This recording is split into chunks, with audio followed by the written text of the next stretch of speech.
So this is lesson 1.1.3. And the first thing I'm going to do is I want to confirm. So on A here, it said Jared first put in an input of 6 into the function g of x and got an output of negative 16. So let's just confirm that. So he put g of 6 and he put negative and then 6 minus 2 squared.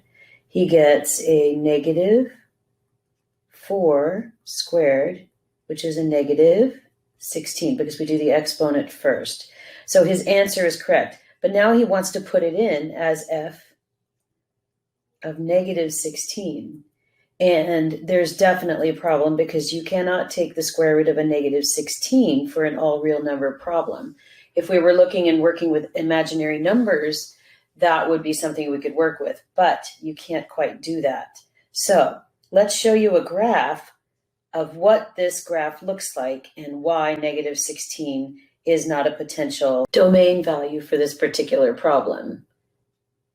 I'm also going to discuss, before we even jump into showing that little video of it, because the next question says, because it's not possible to take the square root of a negative 16, it can be said that negative 16 is not in the domain of the function. It's ultimately asking you for other numbers. So pay attention when you look at the video, because you will see, and I will say, what the lowest number is. So you have an infinite number of choices that you could choose to say that are not inputs for the potential function for f of x. So here we go. Okay, so let's talk about that square root of x function. So first we're going to go ahead and enter it into the y equals on the calculator. Y equals the square root of x, okay? And it said that we couldn't use negative 16 because we can't do the square root of a negative number. But let's see what that graph looks like so you can see that negative 16 is not part of its domain. Let's take a look.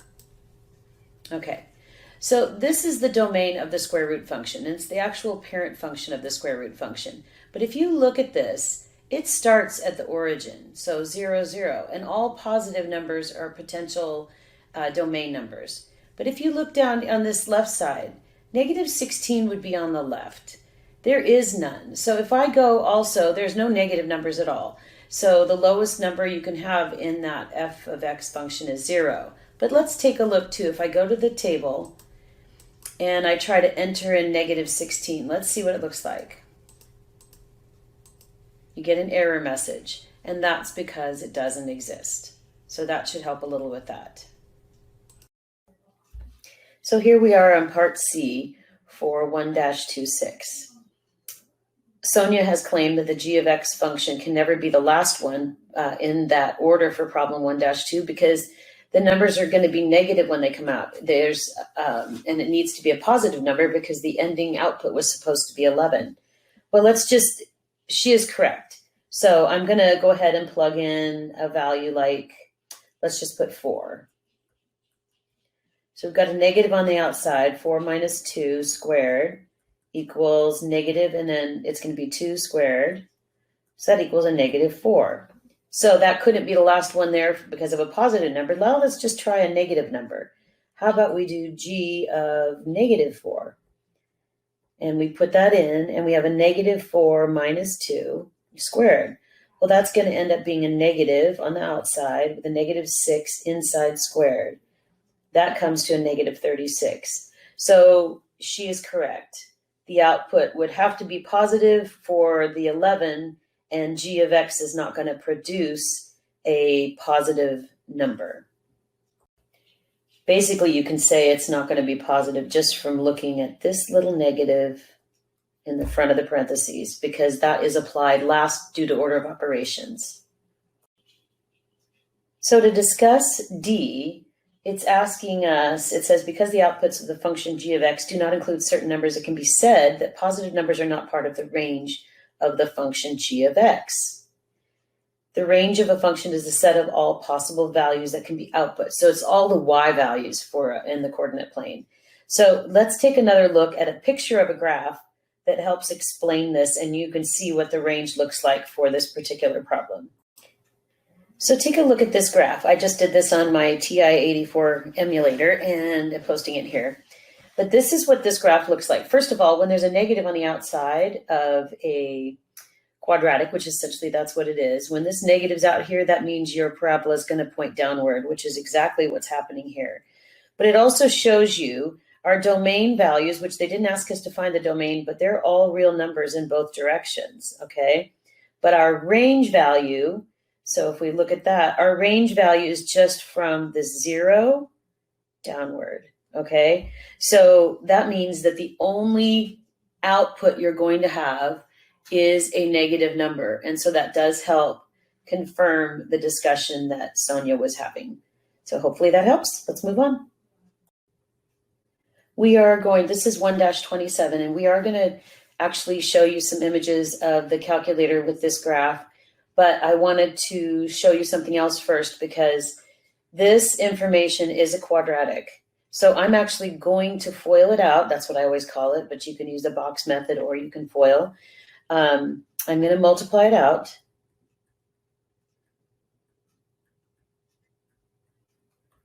If you're using the box method, you would put x and 1 and then x and -9. That's x squared and x, -9x and -9. Okay, then you're going to combine like terms. So we would have x squared, then we would have -8x minus 9. So now it's written in standard form. Okay, if I was foiling it, my foiling method, and I'll erase this after I write it, but this is my preferred method, but this is what CPM teaches, so I want to make sure you got that. So I would do first terms, x squared, outer terms, which is the x and the -9, inner terms, and then last terms. Combine like terms, and I get the same thing. So I'm going to go ahead and erase that. And now I'm going to show you a video of the information on how you work with it on a Texas Instrument calculator. Hi there. So I'm actually on camera. I don't usually do this, but today I fixed my hair and thought I would join you and say hello. So let's look at this video. First of all, I'm going to go ahead and go to the y equals, and I'm going to go ahead and clear that equation because we don't need that. We need the first one that they did, which was open parentheses x plus 1, and then close parentheses, and then open parentheses x minus 9, and close parentheses. I'm going to show you what that looks like on the graph, and you're going to see that it's off the screen. So we need to figure out, how do I fit that? Well, there's a couple ways you can do that. Let's look at zoom fit first. This is kind of sometimes what you need to do when you get these weird graphs and you're not sure what to do. So I'm going to hit 0, and it's going to graph it. So this shows you that it's a parabola. It comes down here roughly to the minimum, but that's not necessarily ideal. So we're going to go back to zoom standard, which will give us the first screen we came up with. And then I'm just going to play with the window. I'm going to come up here, and the window that I need to play with the most is the y value. You see that the x value is set to -10 and 10, and the y is -10 and 10, but we need more y value. So I'm going to scroll down here, and I'm just going to type in -50 and see what it looks like. Okay, and I'm going to hit graph. Ooh, maybe I didn't need so much. So let's cut it in half. I'm going to scroll down, I'm going to say -30. And then I'm going to set the scale to 5, just so I don't have all those crazy things. And we'll hit graph. Perfect. So this shows you it's -5, -10, -20, -25, -30, wait, yep, 5, 10, 15, 20, no, 25. So right at about there, okay? And then it shows you the domain value goes from here, or the domain value is all real numbers. It's a quadratic, so the domain value is always all real numbers. And this one is particularly at the minimum. Now we can also find the minimum. So let's go ahead and look, and we'll say second calc, which is the trace button, and I want the minimum. So I'm going to hit 3. And I'm going to scroll down here. Watch how I do this. So I go to the little to the left of where I think the center is, and I hit enter. Then I go a little to the right and I hit enter again. And you'll see now I have these two triangles facing each other. And then it's ready for a guess. So I'm going to hit enter again. And it's telling me that my minimum is at negative 25, which is kind of what we just talked about. And it says the x coordinate is 3.999, so we could roughly say 4 on that. So that helps as far as explaining this particular information with this particular graph.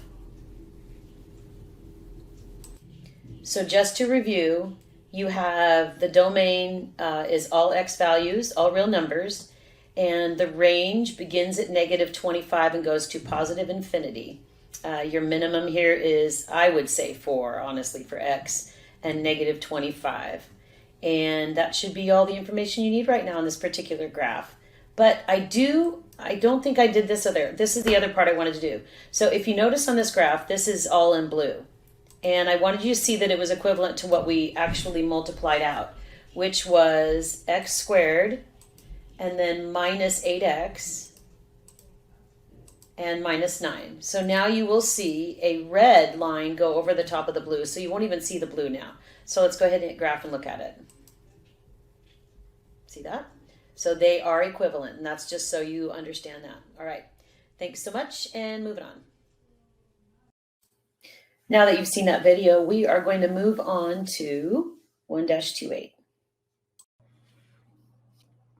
Okay, so on 1-28, they give you this equation. And yes, this is a quadratic equation. Now, it's also in a different form than you're used to. This is called the vertex form. When you get a quadratic in the vertex form, you can look at it and you can tell what its vertex is going to be, which is going to be helpful as we answer some of these questions. So, but I want to write out what the vertex form is. So in this case, we'll just keep it as y, and then we'll say a, and then in parentheses, it's going to be x minus h squared plus k.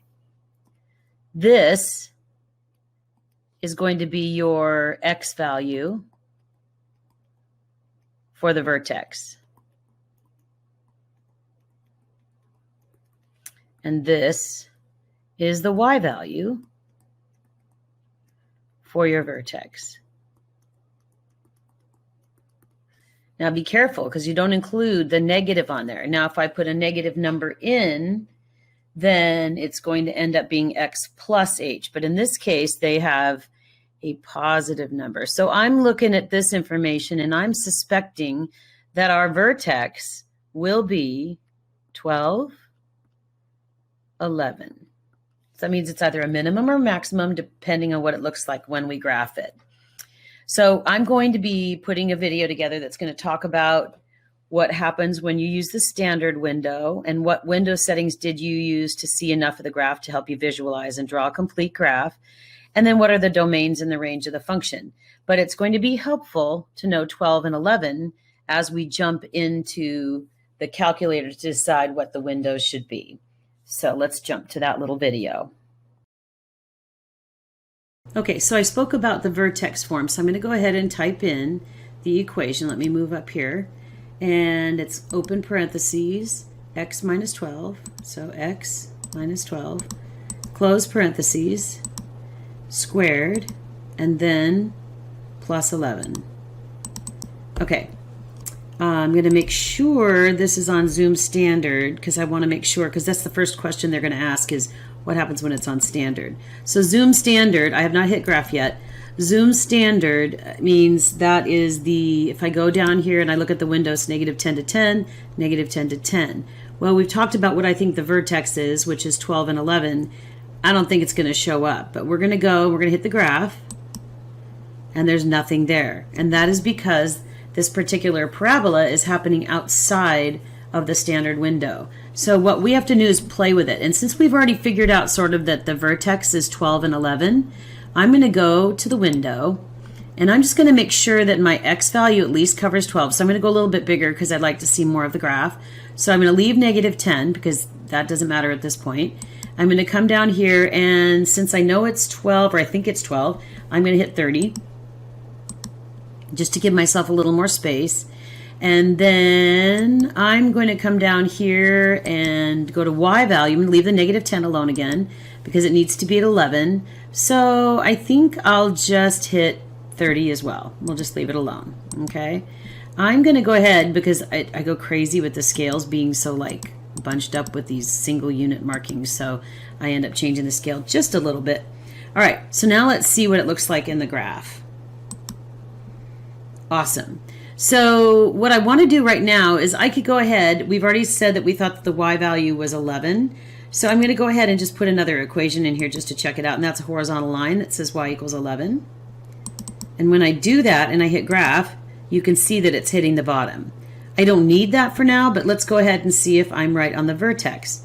So I'm going to get rid of this line. We'll clear that for now. Then I'm going to go back to the graph and I'm going to hit second calc, and we're going to look for the minimum because our parabola opens upwards, so we're going to look for the minimum. So I'm going to hit 3, and then I'm going to scroll down to where I think I'm a little left of center. I'm going to hit enter. Then I'm going to go a little bit more to the right, so I think I'm a little left of center. I'm going to hit enter again, and now it says it's ready for a guess. You've got two triangles facing each other. It's ready for a guess. So let's see if our vertex is 1211. It is. It's 1211. And that's what we were being asked to. Now, this, if I'm looking at this particular graph, and I've talked about this many times before, but on a quadratic, the domain is all real numbers because this will feasibly go all the way to the negative infinity. This will eventually go to all positive infinity. But our range, which is all the output values, the minimum is 11. So from 11 to positive infinity is our range value. And that is, the y value is usually affected in a different way depending on which way the parabola opens up. And then if it opens up like we have here, it's going to positive infinity. If our parabola opened downward, we'd be going to negative infinity. But that's the domain and range of this function. And we have some decent window measurements to be able to see the full graph. So that ends that discussion. So if you're reading through this particular equation, it says sketch a function that has a domain of all real numbers between and including -3 and 10, and then a range that is including -4 through 6 inclusively. You don't have to write an equation for this function, so that means there's going to be multiple different answers that you can come up with. The part B says sketch a function with a domain of all real numbers and a range of the values 2, 4, 5, and 8. And so what I'm going to do here is I've written down here below.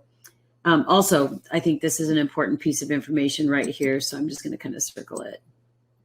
Oops, got that messed up. This is how you can, with CPM, this is how CPM will denote negative infinity to positive infinity. I also will denote it myself. You'll see it because I believe in using interval notation too. There's a couple other ways. So if I was using interval notation, I'll just abbreviate it for right now. It would be negative infinity to positive infinity with parentheses. And then if I was using what's called set builder,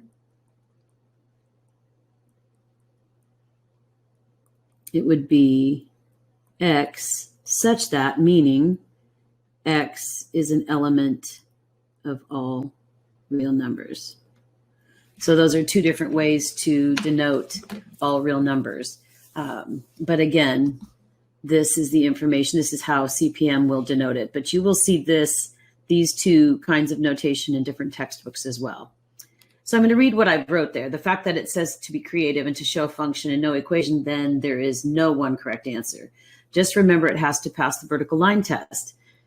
And then this is a problem that will be better with students in groups to talk things out. So this is one of those things, if you are actually in a classroom with a group being creative, it can be really fun. But if you're somebody that's just looking this after hours and needing a little assistance on how to understand it, then I'm just going to go ahead and show you this video because there are multiple different ones. And this is kind of a funky equation that you see right here. But I will actually show you what that looks like on what the actual equation is too. I'm not expecting you to understand the equation, but it's kind of fun. So I'm going to go ahead and show you that. So as I said on this problem, there's not exactly any one right or wrong answer. So I thought I would find a fun type of graph that I could review the vertical line test with you. And this is quite an intricate equation, which I'll show you just in a moment. But what I'm trying to get you to understand is anytime you can move a vertical line through a graph, and let's see if I can do this a little slower, and it only touches at one point, it's a function, meaning every x only has one y. So let me now show you that function. It's kind of cool. It's very difficult to enter into a calculator too.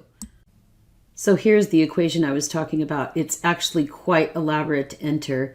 So if you feel so inclined to try this on your graphing calculator on Desmos, enjoy. And it takes a while, but it's kind of fun when you get to see the final graph.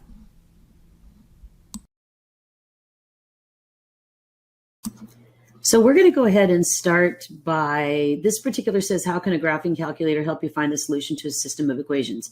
Now this says, consider this system, Desmos graphing calculator is where you could go. And you can actually type these in as is. But if you're going to use a graphing calculator like the Texas Instrument, which most of you will use in class because most teachers won't permit the use of Desmos on a test, the first thing you're going to need to do is to be able to turn them into y equals equations. So let's do the algebra on both of those first. So I'm going to start with the 5x. Let's see here.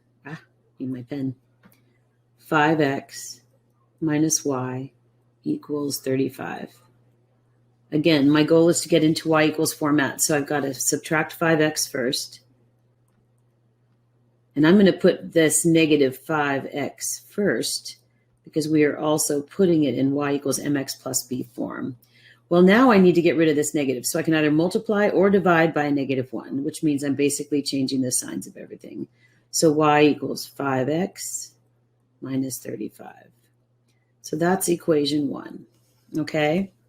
Then I'm going to change the second equation. So we've got 3x plus y equals -3. This one will be a little easier because the y is already positive. So I just have to subtract 3x. So -3x minus 3.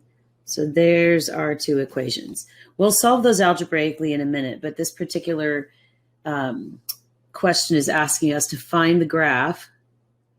First, graph the system in a standard window. Can you see the solution on your screen? So we're going to use the Texas Instrument calculator, and we're going to have the window set at standard so that you can see it. So, but then also you can tell here from part B that we're probably going to have to change the window and to be able to see what the actual solution is. And in case you don't remember, the solution for a system is where the two lines intersect. And so that's what we're trying to figure out right now. So let's go to the graphing calculator. Let's graph it, look at it, change the windows. And then as it says here, we'll use the trace function on the calculator to find it. But then we're going to come back and solve it algebraically as well, because sometimes that's easier to do than just graphing it on a calculator or a piece of paper. So just a moment. Let's check this out. So first of all, as I show you this, if you hear any snoring in the background, I've got a 100-pound black lab laying down next to me, and he's sleeping soundly, but making noise. Anyway, it's so funny what happens when we're recording at home. All right, so I'm going to go ahead and I'm going to enter the equations that we just isolated down to the y equals mx plus b form, so we could put them into this graphing calculator. So the y1 will be our y equals 5x minus 35. So I'm going to go ahead and type in 5x minus 35. Okay. And then I'm going to go ahead and scroll down to the second equation, and type in y equals negative, not minus, negative 3x minus 3. All right. Then I'm going to go ahead and make sure that because we were asked to check what it's like when we have the standard window. So I'm going to hit zoom and I'm going to go to standard, but I'm going to look at my list here and I'm going to hit 6 because that's for the standard view. Now you see the graph, and this graph, it looks okay from the domain side. So from -10 to 10, because now this particular problem wants us to go and change the windows so that we can see their intersection point, which is actually the solution for the system. So let's go ahead and take a look at our windows, because I think I need a little bit more of the -y value. Everything else is fine, but I'm going to go check my window. Right now it's in standard, -10 to 10 with a scale of 1, and -10 to 10 with a scale of 1. We're going to leave it at a scale of 1 because that's, at this point, it's not that big of a deal. Some graphs you definitely don't want that scale of 1. But I'm going to scroll down and I'm going to change the -10 on the y to a -25. And let's see what it looks like. Then I'm going to hit graph. Awesome. So I can see the intersection. Okay. So now one of the things that they wanted us to do is use this trace button. Now I've got the trace button down at y equals -35 and x equals 0. So I've got to bring it back up because it's higher. There we go. All right. So now what I'm going to do is I'm going to scroll down this line to where I believe they intersect. Okay. Right here you see it's -15 on the y and 4.09 on the x. Now, I can move that around and it pretty much stays in the same area. I can hit different buttons, or not different buttons, but the cursor in different directions. So now what I'm going to do though is I'm going to show you a pretty cool tool that will help you do that on the graphing calculator. So you're going to hit second and then the trace button, because up above it, it says calc and you want to hit second calc. So second and then the trace button gives you a menu here. Well, what we want is the intersection point of the system. So we're going to hit 5. And what I'm going to do is I've got the first curve and I'm going to hit, see how it says first curve and then it's got 4.09 and -14.54. I'm going to hit enter. Then it's going to say the second curve. So I'm just going to go ahead and hit enter again. And now it's ready for a guess between the two lines. So as soon as I hit that, we should have -15 and 4, which was kind of our guess to begin with. There we go. Our intersection is at x is 4 and y is -15. So that should help you with this particular graph. Now we're going to go back and solve these algebraically so you don't necessarily always have to use a graph. Here we go. Okay, so let's finish up this graph this particular problem by solving this system algebraically. Hopefully the video just helped you with figuring out how to find the intersections, but it's also important to be able to solve them algebraically. Now, if you look at both of these equations, this is something I would always ask in my class. If they both equal y, then they both equal, and then I'd wait for an answer. Well, if they both equal y, then they both equal each other. So that means I can set them equal to each other to solve. So first off, we're going to set it 5x minus 35 equals -3x minus 3. So what you're going to see me do here is solve algebraically, but first of all, I'm trying to avoid the negatives, so I'm going to add 3 to both sides. So that gives me 8x minus 35 equals -3. Then I'm going to add 35 to both sides. So 8x, and that will equal 32. Well, that means if I divide by x, that x equals 4. Well, that helps prove what we found on the calculator, which you can sort of see here in small writing. So once I plug in the 5, or 4, I can plug it into either equation. But once I plug that in, I should have -15. So I'm going to put 5 times 4 minus 35. Well, that is 20 minus 35, which equals -15. Now, just to make sure you understand it's true, let's do this. Let's do the second one. So I'm going to plug in -3 times 4 and then subtract 3. So that's going to be y equals -12 minus 3. Well, if I've got -12 and it's subtracting 3, I go farther into a negative direction. So it becomes -15. And that proves the system algebraically. Now it says here also to discuss the two methods with your team, explain which one your team prefers and why. I think it kind of depends on the system. If the system's pretty straightforward and you can solve it on the graph, that's awesome. But some equations get really crazy with high numbers and fractions and things like that. So sometimes it's also easier to solve algebraically.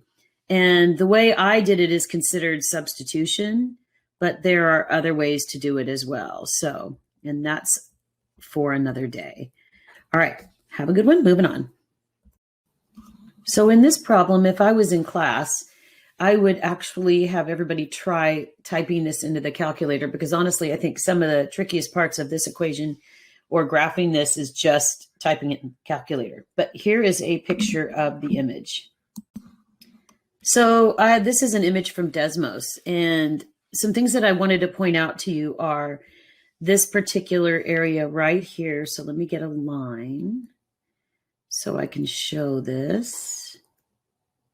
Okay, this is an asymptote, and it just so happens to fall at -2.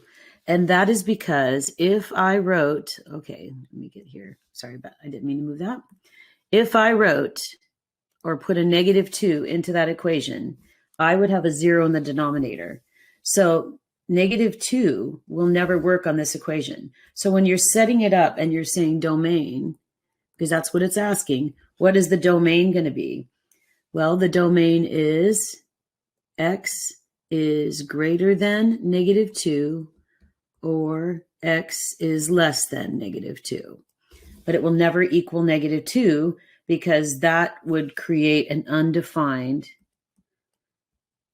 I'm going to say this here, -2 would make it undefined.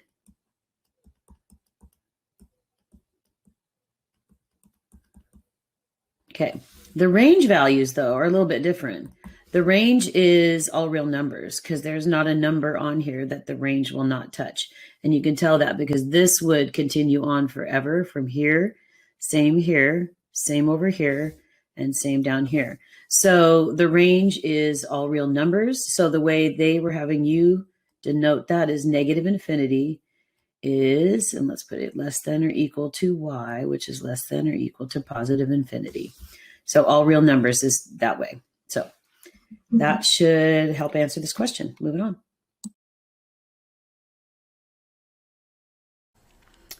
Okay, so the questions on this particular problem center around the two equations that they have listed. So I'm going to start by plugging in one of the equations here into Desmos. And you can also do this in your graphing calculator, but since I already have this here, I'm going to go ahead and do it. So you just have to be careful how you enter them. So y equals, and then we have 1 over x. And then I'm going to make sure that I'm outside from underneath the denominator, and I'll hit -4. Okay, so that's the graph for 1 over x minus 4. If you notice, I'm going to go ahead also and put in the parent function for this, which means the base function, it's an inverse function where there's not a horizontal or a vertical change. So here is the parent function for this one. All right. And so you see here the black line, the black graph is the parent function. Now what's interesting to notice here is on the first one we posted, it was 1 over x minus 4. If you notice, this is a translation down of 4. Okay? So that's going to be helpful because it's also going to, we're going to be able to show you something with the other graph that's in there. So let me go ahead and now type in the second equation that they have, and I'm going to mute the first one. Okay, so now we just have the parent function. So now let's look at this one with y equals, and it is 1 over x minus 4. And I always like to put these in parentheses just to make sure it's kind of a, I don't know, it's kind of a thing that I have where I want to make sure everything is over parenthesized so that it looks right. Okay, so the red is the graph of 1 over x minus 4. And I want you to look at this. So there's a horizontal translation when that 4 is in the denominator. Okay, so the standard form of this would be y equals, and then you'd have 1 divided by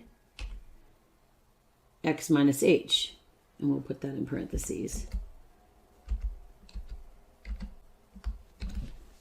Okay, so that's not writing it in nice neat form like it does when it's an equation, but the point I'm trying to make is here when it says x minus h, it means the number that goes in, if it's x minus, is positive. So that means it's a change horizontally of 4 units. Whereas if it was plus, you'd be going in the opposite direction. So you sort of have to think opposite of what the graph actually says. So that shows you the difference between, so I will mute this one. Again, this is the parent function.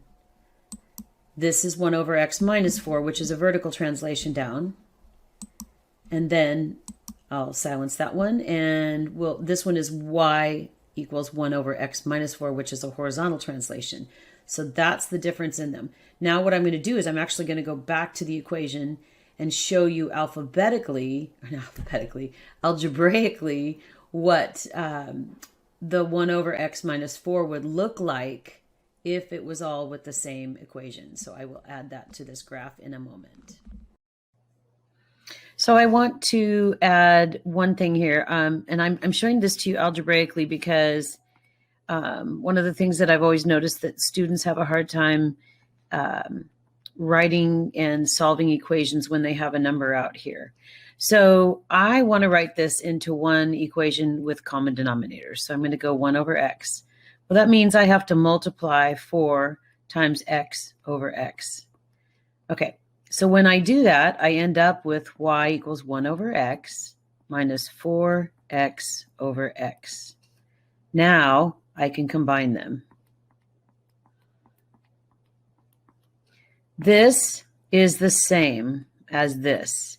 And I'm going to show you that really quick in a video so you can see how two equations can look very different but have the same graph.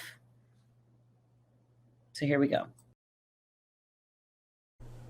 So first off, I'm going to start by muting these two equations and showing you this equation, because algebraically this is the one I was just talking about when I was using common denominators.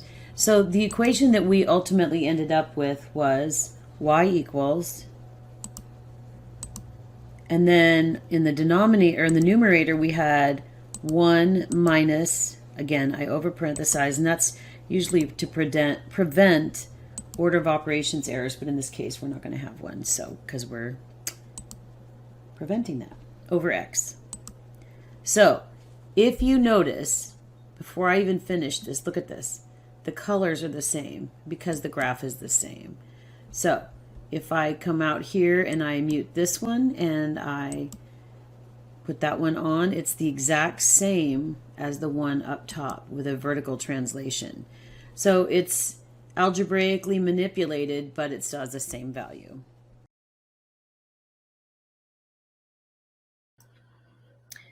So this ends all of lesson 1.1.3. If you have enjoyed this video, please subscribe to my channel and spread the news to other teachers or students that this is helpful. These are also great videos to use if you have a substitute teacher coming in and don't have time to plan a lesson. So hope this helps and talk to you soon.